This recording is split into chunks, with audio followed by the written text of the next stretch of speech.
Tina, your first book just come out. Can you tell me when did you wake up one morning and think, I want to write a book? Cool, that is a question.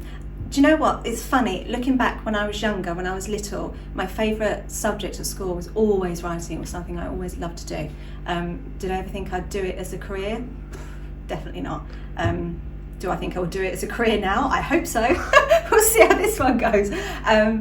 But yeah, I think I just kind of woke up one morning and had a very important story in my head that I wanted to share. And yeah, how do you share it better than writing a book? So firstly, Yes. I know people have got to buy the book, etc. But what's the book about? Okay, so the book is called Earthlings, the beginning. It's book one of a trilogy of the prequel to follow. It's about a young girl named Perry. She grows up on an island off the coast of England. She's raised solely by her mother and her mother's friends. She's never met another child, never met another person. She grows up her whole adolescent life not kind of thinking anything of it, not realising, hang on a minute, this is a little bit strange, until her 13th birthday when a young boy, Ewan, turns up at her window. He's in a very bad way.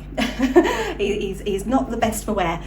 She lets him in and he's mumbling about all these things that she kind of writes off as crazy, and then one day Ewan disappears, and she's desperate to find him.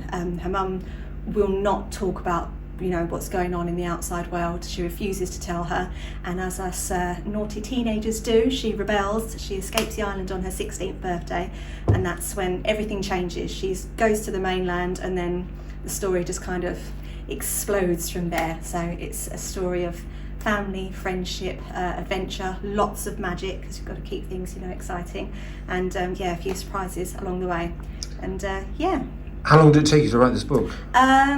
Actual days wise, not that many. In between parenting and working, a lot.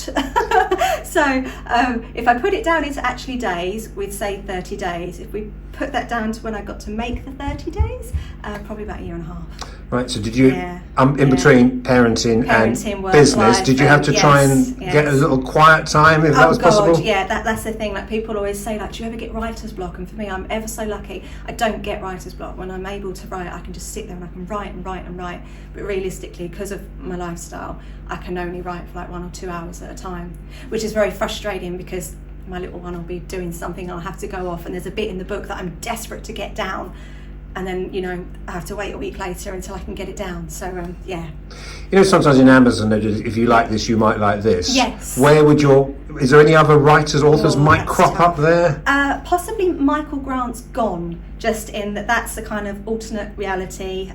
Starts off quite young and then gets quite deep and dark as it goes on. Brilliant read if you're looking for books to read. Michael Grant's Gone. It's brilliant. And you've mentioned a trilogy, so yes. You haven't written this in isolation. Have you clearly got some form of big story in mind? Exactly what happens. I just need to write it. So I'm halfway through book 2 at the moment. Book 2 is hopefully to be released in February next year, after this one is born. I'm desperately trying to get it done before this one is born, because I won't be able to write for a bit.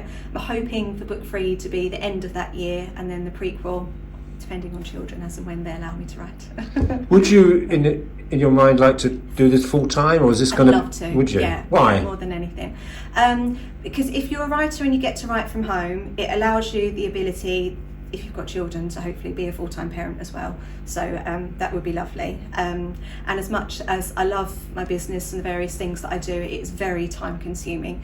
And the time that I should be writing, I'm not. I'm answering emails, I'm answering business calls, I'm doing conference calls, I'm doing everything that I don't particularly want to do anymore. So if I could do this as a career, that would be fantastic.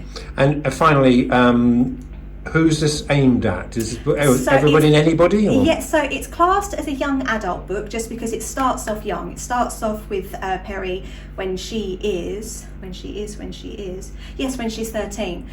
So the first book starts off young, it ends up when she's 16, but then book 2 and book 3 get dramatically darker. You know how like Harry Potter starts off, Harry's nice and young, it's all fun and great, and then suddenly 3 books in, there's this evil Voldemort that's trying to kill everyone, and it gets a bit deep quite quickly. It's not going to class myself the same with Harry Potter, but in that sense it's meant for the younger adult, but anyone can read and hopefully enjoy.